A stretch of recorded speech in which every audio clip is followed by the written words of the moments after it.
Hare Krishna, bienvenidos a todos, continuando con la lectura del Camino a Casa. El día de mi partida me escurrí por el pasillo del avión tratando de no golpear a nadie en la cabeza. Disculpe, señora, le dije a una mujer estadounidense de mediana edad que estaba en el asiento del pasillo. ¿Me permitiría pasar a mi asiento de la ventanilla? Sacudió la cabeza y frunció el ceño. Parecía que la escuchaba pensar: encuentre otro lugar. Sin duda lo habría preferido, pero el avión estaba lleno y los pasajeros que esperaban detrás de mí en el pasillo se estaban impacientando. Con sumo cuidado me escurrí frente a ella para llegar hasta mi asiento asignado. Me miró el cabello con el ceño fruncido por debajo de su pelo batido. Decidí prestar atención hacia afuera de la ventana. Minutos más tarde la miré por el rabillo del ojo y me topé con su implacable mirada. Anunciaban que habría un retraso. Iba a ser un largo viaje.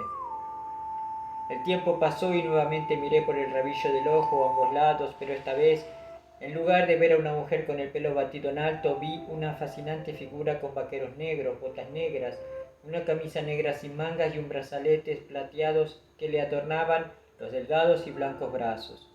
Su pelo largo y liso era blanco como la nieve, así como su piel. Sus ojos eran de un rosa albino, pero su pícara sonrisa me llenó de alegría. Este hombre tan poco común me resultaba familiar. Ya lo había visto antes. Efectivamente era una estrella y leyenda de la música rock, uno de mis músicos favoritos, Johnny Winter.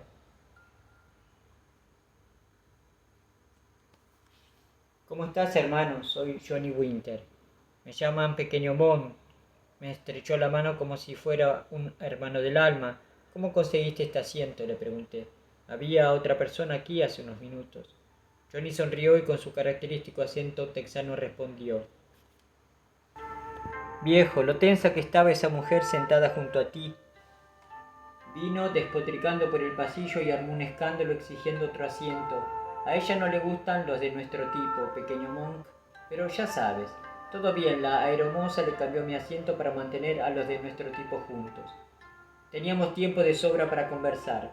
Compartí con él mi intensa búsqueda por la espiritualidad y él, a su vez, me contó cándidas historias de su vida. Le comenté que recientemente había visto un fantástico espectáculo suyo en Florida con Janis Joplin. Su delgado cuerpo se mecía de la risa. Nunca hubo una mujer más desenfrenada y loca en las dos costas del Mississippi. Dijo que Janis estaba confundida, que era lujuriosa y estaba siempre drogada, pero que era una buena chica. Él agregó, la consideraba como una hermana, pero estaba preocupado por ella. La pequeña Janis estaba abarcando demasiado. No sé cuánto durará. Poniéndose serio, fijó sus ojos rosados en los míos. ¿Sabes, Pequeño Monk? El dinero y la fama pueden destruir a la gente. Oro por ella. Mientras rugía el motor, nos deslizamos por la pista y nos elevamos hasta el cielo. Nuestros corazones parecían volar mientras hablábamos de las grandes leyendas del blues de Chicago y del delta del Mississippi. Johnny hablaba con entusiasmo de este tema. Hermanos del alma, podríamos conversar sin parar. No me importaría que este avión no llegara a su destino. De repente se fijó en la armónica colgada de mi cinturón y exclamó: ¿Tocas la armónica? Toquemos algo, hermano. En menos de un instante tenía la armónica en la mano. Elegí una canción. ¿Conoces Mother in Love Blues de Little Junior Parker?, le pregunté. Perfecto, viejo, perfecto, contestó y aprobó con su pulgar. A 9000 metros de altura y para mi asombro, el famoso Johnny Winter comenzó a tocar conmigo como si fuéramos compañeros. La gente mayor nos fulminaba con la mirada, mientras que los pasajeros más jóvenes sonreían alegremente. Las jóvenes aeromosas también se balanceaban en el pasillo al ritmo del concierto gratuito. Absortos en el blues, Johnny y yo hacíamos caso omiso de todo. El avión aterrizó en el aeropuerto JFK de Nueva York y Johnny y yo caminamos hacia la terminal. En la puerta, una hermosa modelo danesa esperaba a Johnny. Los curiosos miraban maravillados. Emocionados de verme con Johnny Winter, Frank y Gary se impresionaron de mi buena suerte. Gary se meció la barba ondulada y sonrió. Oye, Pequeño Monk, bromeó, ¿no preferirías que te esperara a ella en vez de nosotros? Esta noche, contesté estrechándole las manos, comienza nuestra búsqueda espiritual. Creo que me distraeré menos con ustedes. Llegamos a Europa. En nuestra primera noche en Luxemburgo dormimos en un campamento. Apiñados en una sola carpa, los tres nos acostamos en nuestros sacos de dormir anticipando lo que nos depararía el día siguiente. Finalmente los gallos anunciaron la llegada del amanecer. Salimos de un salto de la carpa al fresco aire matutino. Gary y yo nos estiramos, saboreando nuestra buena fortuna e inhalando la fragancia de la naturaleza y los árboles en flor. De repente se escuchó un grito. «No, maldita sea, no». Frank salió de la carpa pálido y atormentado. «Me han robado. Se llevaron todo mi dinero». Gary y yo revolvimos todo dentro de la carpa buscando por doquier. Frank ya se había rendido. «Ya busqué. No tiene sentido». Gary le puso la mano en el hombro a Frank y murmuró: «Está bien, hermano, nosotros nos encargamos». «Todo lo que tenemos es tuyo, Frank», lo consolé. «No necesitamos dinero, nos tenemos los unos a los otros». Frank bajó la cabeza, la sacudió hacia atrás y anunció que de ninguna manera saldremos adelante con lo que quedaba. Volvería a casa inmediatamente. ¿Vienen? Yo tenía menos de $20. No obstante, Gary y yo nos miramos y mis ojos transmitieron en silencio mi decisión de quedarme. Él estuvo de acuerdo y le dimos a Frank, quien solo pasó una noche en Europa, un triste adiós. Mientras Frank se subía la mochila al hombro y partía con destino a la seguridad del hogar, Gary y yo reflexionábamos sobre los misterios que nos aguardaban. Aquel día más tarde encontré un arroyo y me senté a su orilla. Los altos árboles danzaban en el viento y el agua corría sin esfuerzo. Sin Frank casi no me quedaba nada. Pero aunque extraño, me sentía libre. Un grupo de hippies holandeses nos invitaron a desayunar a Gary y a mí. Después de compartir su muesli, Cosmos y Chuck, nos ofrecieron llevarnos a los Países Bajos. Poco después recorrimos la campaña de Bélgica y Holanda en su camioneta Volkswagen, mirando por las ventanas abiertas los vastos campos cubiertos de cientos de miles de tulipanes rojos, amarillos, blancos, rosas y violetas, todos en filas perfectas, floreciendo bajo el sol mientras en la casetera sonaban Donovan, los Beatles y los Rolling Stones.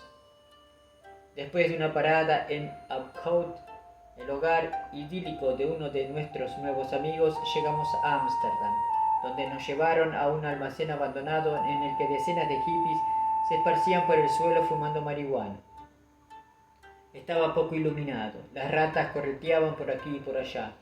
Una banda de desgreñados tocaba sobre un escenario improvisado de contrachapado oxidado sobre cartones de leche. Con una pipa de hashish en la mano y una sonrisa salvaje, Chuck dijo abruptamente: «Nos vamos, muchachos, tal vez en mi peregrinaje a Haight-Ashbury, la meca para los hippies». Luego se despidió con la mano y desapareció en el humo. Los siguientes días, Gary y yo aprendimos a sobrevivir con prácticamente nada de dinero.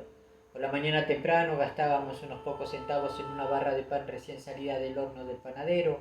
Bajo un árbol la partíamos en dos y disfrutábamos del pan como la subsistencia del día. Esta mitad de barra de pan seco compartida se volvería nuestra dieta diaria donde fuéramos que viajáramos. En ocasiones especialmente nos las arreglábamos para conseguir un poco de queso. Usualmente dormíamos como invitados en casa de gente que conocíamos, bajo los árboles, dentro de edificios abandonados o en albergues públicos. Tratábamos de estirar el poco dinero que nos quedaba lo máximo posible. La contracultura europea se centraba en Ámsterdam. La Plaza Dam era el centro social. Cientos de inquisidores se congregaban en lugares como Fantasio, Paradiso y Melkweg para estar con gente y escuchar música. Otro lugar popular era Cosmos, un club nocturno espiritual. Fue allí donde una noche conocí a un estadounidense alto con parte de la cabeza afectada, una cola de caballo y toga blanca. «¿Quieres comida espiritual?», me preguntó. Asentí humildemente. «Ahueca las manos». Vertió en ella un cucharón de ensalada de fruta con yogur líquido. Mientras el brebaje me corría por los brazos, me quedé allí parado perplejo. «¿Qué hago ahora?», pregunté. «Cómetelo». Se rió y se retiró.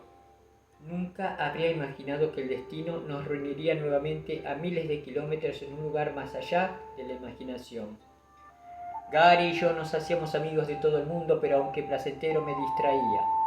Algo que no comprendía me llamaba. Visité museos para contemplar arte religioso y fui al parque Vondel para meditar y estudiar libros espirituales. Sin embargo, lo que más me gustaba era sentarme junto al canal.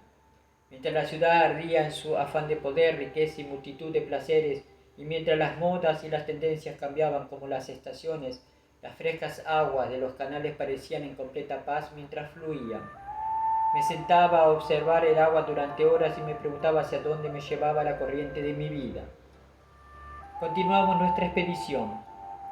Usando parte del dinero que habíamos ahorrado para los pasajes de barco, hicimos dedo hasta Hoek van Holland y tomamos un enorme ferry que nos llevó a través del Canal de la Mancha hacia el Reino Unido. Una leve llovizna caía de las nubes grises. El barco se rendía al movimiento de las olas, meciéndose lentamente hacia arriba y hacia abajo. Mientras se embestía y cortaba el océano picado, yo reflexionaba sobre el lugar al que nos dirigíamos. A los 19 años debería haber estado preparándome para una carrera, pero no tenía inclinación alguna por hacerlo. ¿A dónde me dirigía? ¿Por qué solo me enfocaba seriamente en los ideales que me poblaban la cabeza? Tenía un vago concepto de la espiritualidad, pero ninguna pista sobre mi futuro. Divisé una fila de salvavidas a un lado del ferry y oré para que llegara a mí uno de esos y me rescatara del mar de incertidumbres. Si una persona no tiene un ideal por el que está dispuesto a morir, recordaba, no tiene nada con sentido por lo que vivir. Dejé mi patria con el fin de buscar ese ideal, pero yo era como una hoja que se desplazaba por el viento, no sabía hacia dónde me dirigía. De repente los imponentes acantilados de Dover aparecieron por detrás de una nube de neblina. El ferry atracó rápidamente en la costa y nos hicieron pasar por la inmigración británica. Los oficiales nos miraron con recelo. Gary medía 1,73 y era delgado. Su pelo castaño ondulado, su barba y su llamativa cara evocaban con frecuencia comentarios de que se parecía a Jesucristo. Vestía vaqueros azules, camisa verde y zapatos de lona. Una vieja y harapienta mochila militar y un saco de dormir le colgaban del hombro. A pesar de mi larga cabellera y mi cara de niño, no crecía ni bigote ni barba. Vestía vaqueros grises a rayas, un suéter de cuello alto y un chaleco negro. Para aquellos que me conocían, este sencillo chaleco negro se volvió mi sello característico. Lo usé todos los días durante más de un año. Un desteñido bolsón marrón y un saco de dormir me colgaban del hombro y unos mocasines me cubrían los pies. Parados en la fila, éramos el blanco de desagradables miradas y comentarios de los oficiales del gobierno. Cuando llegamos al mostrador, enseñamos humildemente nuestros pasaportes estadounidenses solo para que nos empujaran hacia un cuarto. Minutos más tarde, 2 oficiales de aduana y un policía británico entraron y nos miraron de arriba abajo. El líder vestía un traje gris y una corbata marrón. «Regístrenlo y busquen droga», ordenó. Un oficial vertió el contenido de mi bolso sobre la mesa y no encontró nada más que una camisa verde, un par de calzoncillos, un cepillo de dientes, un cepillo del pelo, una barra de jabón, la Biblia y un pequeño panfleto de la isla de Randall. «¿Esto es todo lo que tiene?», preguntó el hombre con una mueca. «Eso es todo, señor. Aparte de esto», respondí tímidamente. Le mostré mi armónica. A Gary también lo registraron. Luego vino la pregunta clave: ¿cuánto dinero llevan encima? Cuando le mostramos nuestros humildes fondos, su enojo se tornó en ira. La cara del líder se puso roja. «No necesitamos animales como ustedes en nuestro país», declaró con ira. «Les cortaremos el maldito pelo y los arrojaremos a la cárcel». Se dirigió a un policía y le ordenó: «Ve por las tijeras y córtales el pelo a ras». Luego nos quitaron toda la ropa e inspeccionaron cada centímetro de nuestras pertenencias. Después comenzaron un largo interrogatorio que nos fundió la mente. Finalmente abandonaron el cuarto con las palabras: «Estaban en un grave problema». Desbordados de ansiedad, Gary y yo no podíamos decir ni una palabra. Pasamos 1 hora aislados, esperando con ansia saber algo de nuestro destino. Al final, 2 policías abrieron las puertas de par en par, nos tomaron de los 2 brazos y nos llevaron por un corredor. Al llegar a la aduana nos empujaron por la puerta, con las palabras: «un movimiento en falso y terminan en la cárcel». Nos sellaron los pasaportes y nos dejaron libres. Aún temblando, salimos a la calle. Agradecidos por la belleza de la campiña inglesa, hicimos dedo. Un auto se detuvo y nos subimos a él. Una joven muchacha y su novio nos sonrieron y su terrier escocés se subió en nuestro regazo. «¿A dónde van?», preguntó la muchacha. «No estamos seguros», contestó Gary. El muchacho bebía de una botella de cerveza y dijo: nos dirigimos hacia un festival de rock en la isla de White. Será divertido, ¿por qué no vienen, chicos? Gary y yo sonreímos en un acuerdo y partimos con el terrier lamiéndonos la cara. Cruzamos la isla por ferry y nos lanzamos rápidamente a la multitud de la contracultura. El enorme encuentro tuvo lugar entre colinas y valles verdes. En las vallas la policía con perros luchaba agresivamente contra los peregrinos sin boleto mientras las bandas tocaban. Pasaron 3 días y 3 noches de un espectáculo sensacional y animado. El humo de la marihuana invadía el aire y la gente distribuía ácido por doquier. Hombres y mujeres se deslizaban juntos por el barro de las colinas y más cuerpos semidesnudos se contorsionaban al ritmo de la música. Una noche, mientras caían del cielo torrentes de lluvia, Gary y yo estábamos a una distancia cercana al escenario donde Jimi Hendrix había ido a tocar. Jimi vestía un traje anaranjado con mangas onduladas, pero parecía apagado. Lejos quedaba el espectáculo de guitarra que había visto anteriormente. Aquella noche era un músico serio. Tocó su desenfrenada y electrificante versión del himno nacional estadounidense. Allí estaba uno de los íconos de mi generación, un profeta de la contracultura, proclamando un mensaje de libertad con el fin de expresarse individualmente, sin tabús, la rebelión contra lo establecido. En mi mente este mensaje significaba seguir los dictados de mi corazón pese a la opinión popular. La música sonaba como un relámpago y parecía estremecer las colinas, batir el océano y dispersar las nubes. Pero el silencio llamado dentro de mí, uno al que aún no podía darle un nombre, parecía sonar más fuerte. Después del concierto, una camioneta llena de alborotados viajeros que se dirigían hacia Londres nos recogió a Gary y a mí. Buscando refugio, metí la mano en mi bolso y tomé el panfleto que el extraño monje de la isla de Randall me había dado. En la parte de atrás había una fotografía de un hombre sentado bajo un árbol. Sus grandes y rasgados ojos parecían brillar de éxtasis. Aunque era muy anciano, su expresión brillaba con la inocencia de un niño. Vestía un suéter de cuello alto y su sonrisa irradiaba paz. No sabía quién era ni siquiera de dónde venía, pero me impactó. Si alguien en esta creación goza de bienaventuranza espiritual, pensé, es esta persona. Poco tiempo después nos quedamos en un apartamento pequeño en un suburbio de Londres con unos hermanos que conocíamos en la isla de White. Uno de ellos leía el periódico. Su cara empalideció mientras alzaba la mirada y soltó una exclamación. ¿Qué pasó?, le preguntamos. Tengo muy malas noticias para ustedes, chicos. Jimi Hendrix murió. No. ¿Qué sucedió?, le pregunté. El periódico de Londres dice que anoche sufrió una sobredosis de somníferos y que se ahogó en su propio vómito. Gary hundió la cara entre las manos. Yo sentí como si me hubiesen cortado la respiración. ¿Qué debo aprender de todo esto?, me pregunté. Hendrix tenía la que todo el mundo deseaba y a una edad muy temprana: fortuna, fama y un talento sorprendente. Este ídolo de nuestra generación se había convertido en una víctima de sus propios excesos. Miles de personas proclamaban sexo, droga y rock and roll como la manera progresista de vivir. La libertad era el valor máximo, pero ¿eran realmente libres? Pensé en toda la gente maravillosa a la que había conocido como parte de la contracultura, pero también en aquellos que simplemente parecían ser salvajes y estar amargados. Pensé en cómo la gratitud era el valor más importante que mis padres nos habían enseñado a mis hermanos y a mí. ¿Realmente quería formar yo parte de esto? Sin duda no encajaba en la generación de mis padres. ¿Dónde entonces? Por favor, Dios, muéstramelo. Con aquellos pensamientos recé una oración por Jimi. Yo me empezaba a sentir desilusionado con el movimiento por el que había rechazado normas sociales y familiares. En su día soñé que la contracultura crearía un mundo iluminado, pero ahora sentía que los elementos más destructivos del movimiento, como la rebelión por la rebelión y por el placer personal, habían ganado. Con la trágica y absurda muerte de Jimi Hendrix, mi sueño aún no había muerto. Todavía, al igual que un hombre al borde de la muerte lucha por una última oportunidad para sobrevivir, me encontraba a punto de lanzarme como nunca a los excesos de mi generación. En Londres, Gary y yo exploramos Piccadilly Circus, entre consumidores de ácido, marihuana y buscadores de paz, todos vestidos con vestimentas estrafalarias. Los hippies fumaban, los traficantes y las prostitutas ofrecían sus servicios. La policía registraba, los racistas blancos gruñían y los turistas tomaban fotos de la extraña escena. En la calle Lambeth, al otro lado del río del Parlamento británico, conocimos a un sacerdote católico que simpatizaba con los jóvenes viajeros. Todas las noches a las 9 abría el sótano de piedra de su iglesia para que los jóvenes durmieran gratis.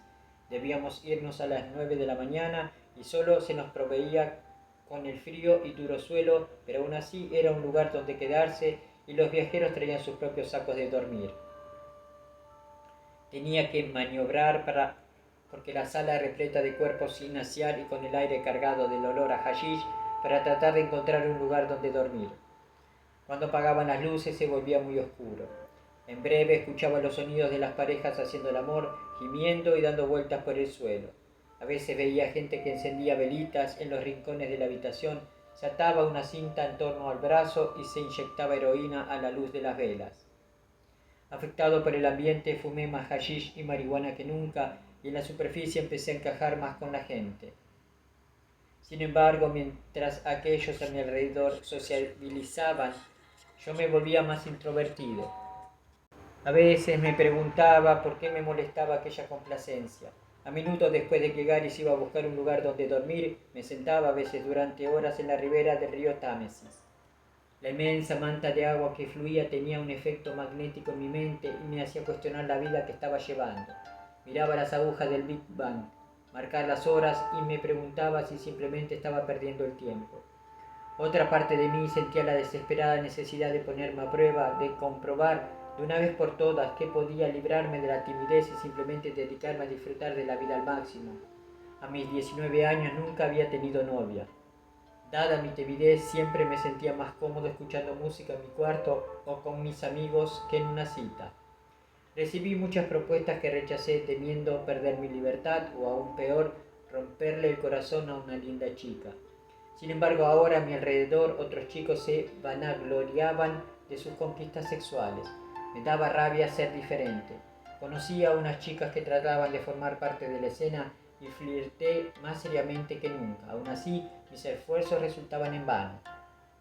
Una fuerza dentro de mí me alejaba de todo eso. Luchando contra esa fuerza interna, estaba determinado a ser victorioso, a experimentar de primera mano los ilimitados placeres glorificados por la sociedad.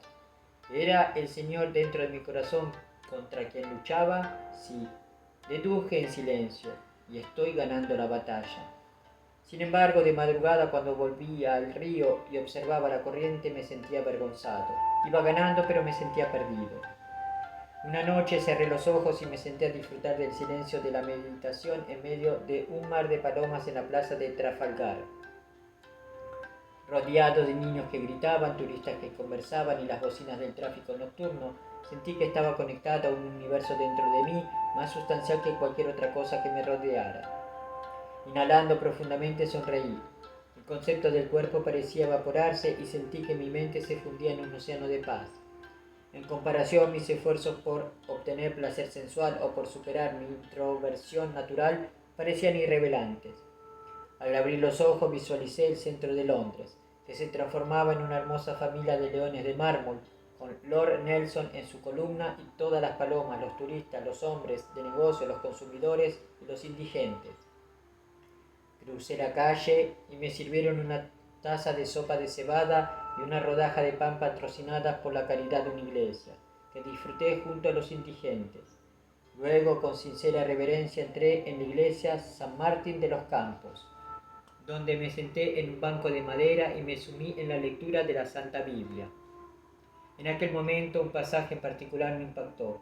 El Señor Jesucristo instruía a sus seguidores: «Salid de entre ellos y apartaos», los sopesé.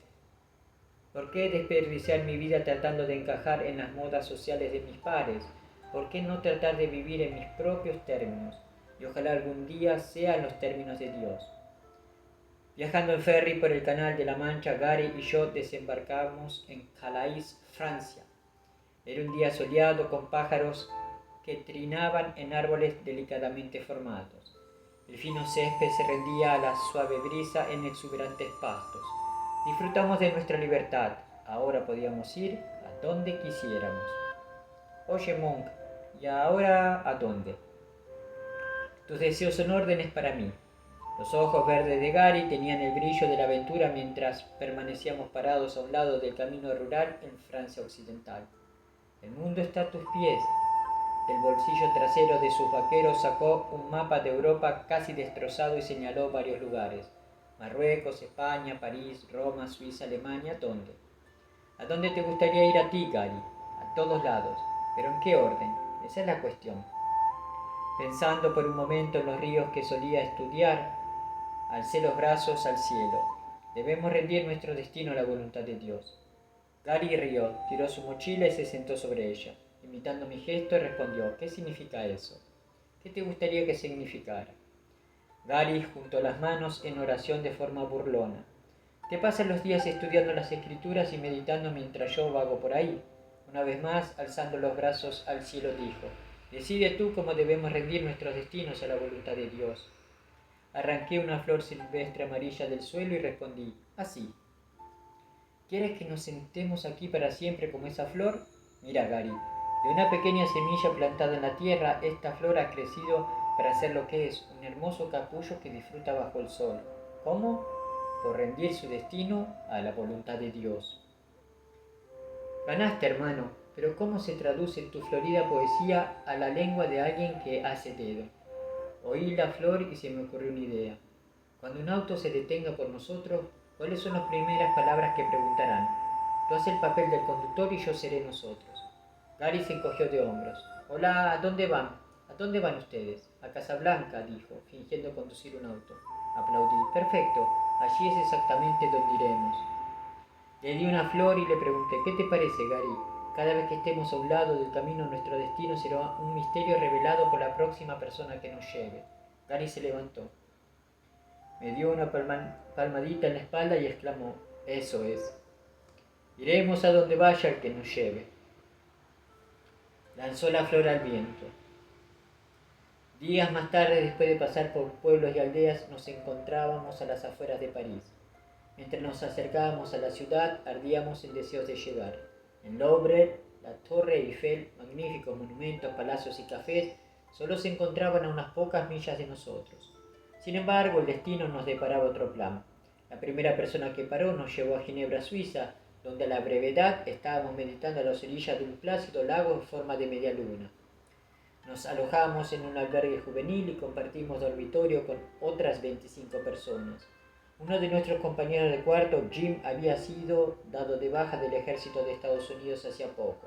Jim sentía fascinación hacia los libros de misticismo oriental y nos pasamos horas hablando. Era delgado, fuerte y aventurero después de haber servido en el ejército durante muchos años.